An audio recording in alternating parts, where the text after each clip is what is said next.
You're not the only one.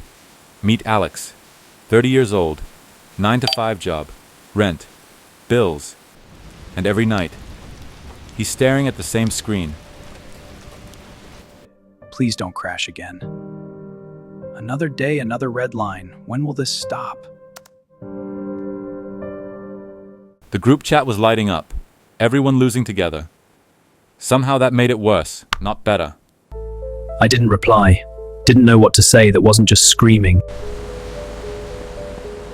You know what doesn't care that you're having a financial crisis? Monday morning. So, Alex put on shirt, grabbed a coffee, and went to the office.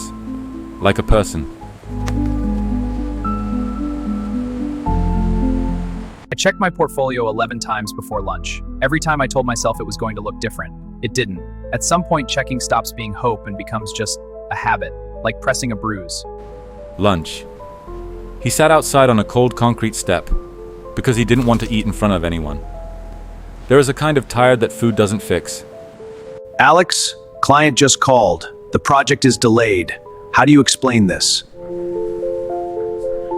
2 problems. One day. Both of them unfixable. The market was crashing and the project was stalled, but I had a call at 3, so I just kept walking. Everyone on that train had their own version of that day. Somebody definitely had a worse one. That didn't help at all, by the way. People say that like it helps. Home, where you don't have to perform for anyone. I stood against the door for a moment.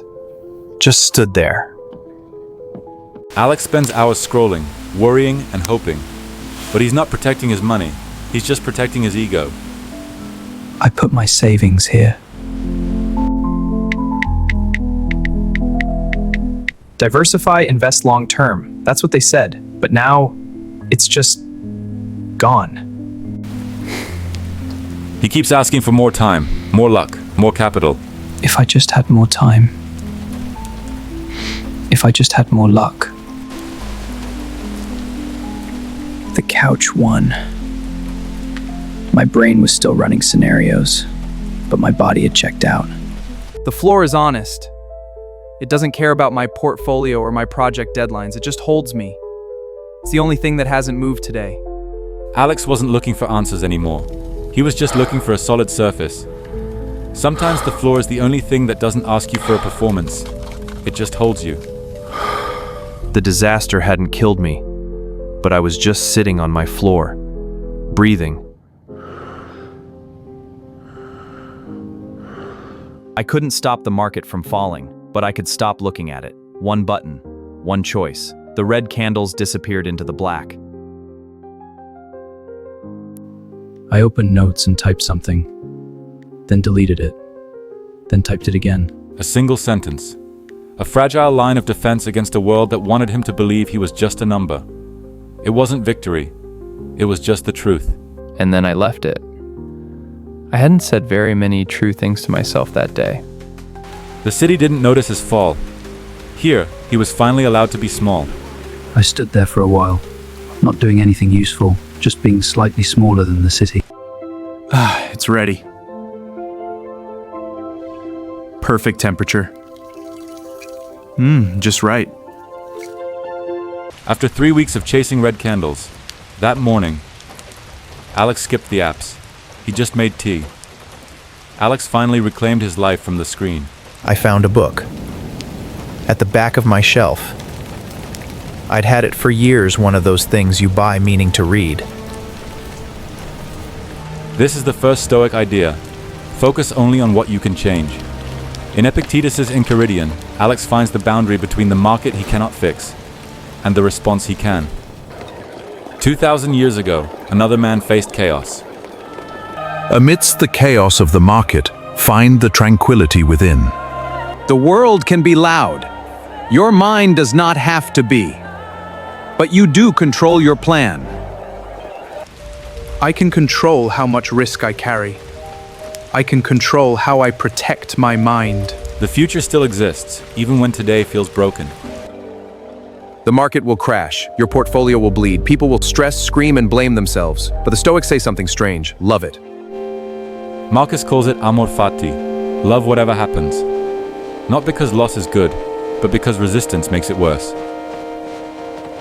I'm done screaming at a screen that doesn't care. It's not fair, but not because it's good, but because fighting it makes it worse. I'm taking my life back, one word at a time. 32. We are a generation paralyzed by overthinking every almost and not quite. Caught between the hustle we were sold and the burnout we live. So this morning, Alex starts moving his body before his mind can argue. The market is the same. The job is the same. The world is the same. But Alex's inner world is not the same. I can finish the rest today. You don't need to change your job. You don't need to win every trade, but you do need to change your philosophy. In the meeting, Alex didn't try to spin the delayed project. He just owned the reality and laid out the next steps. It wasn't a win, but it was honest. The walk home hit differently today.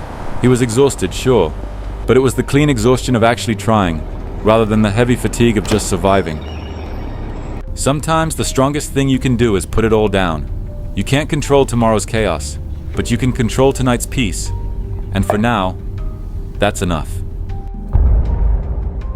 We're so wired to think we have to fix our entire lives by 5 p.m. But remembered the lesson. Stepping away isn't giving up. I rewrote my trading rules, smaller, stricter, written down rather than just assumed. Nothing I lost was coming back from this, but I could control what I did next. That phrase kept coming back, what I do next. Alex finally made a choice. He stopped trying to fix the past and just told the truth about today. Lost again. Followed the rules. It wasn't a win. But deciding to fail with discipline, that's how you take your life back. I lost money. I lost time. I lost peace for a while. But I found something stronger. Control over my mind. Build your inner fortress where chaos cannot enter. External winds rage, but within, unbreakable calm. This is true freedom. I kept the plant alive. It sounds like the least impressive thing anyone's ever said. But it had been dying for 2 months, and now it had a new leaf. Can we review this data? Yes, let's see. Interesting. What do you think?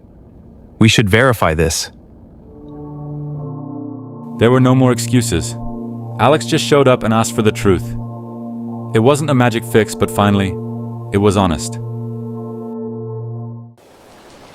The laptop stays closed tonight. Alex is finally choosing his own peace over the constant noise. The world outside is still loud.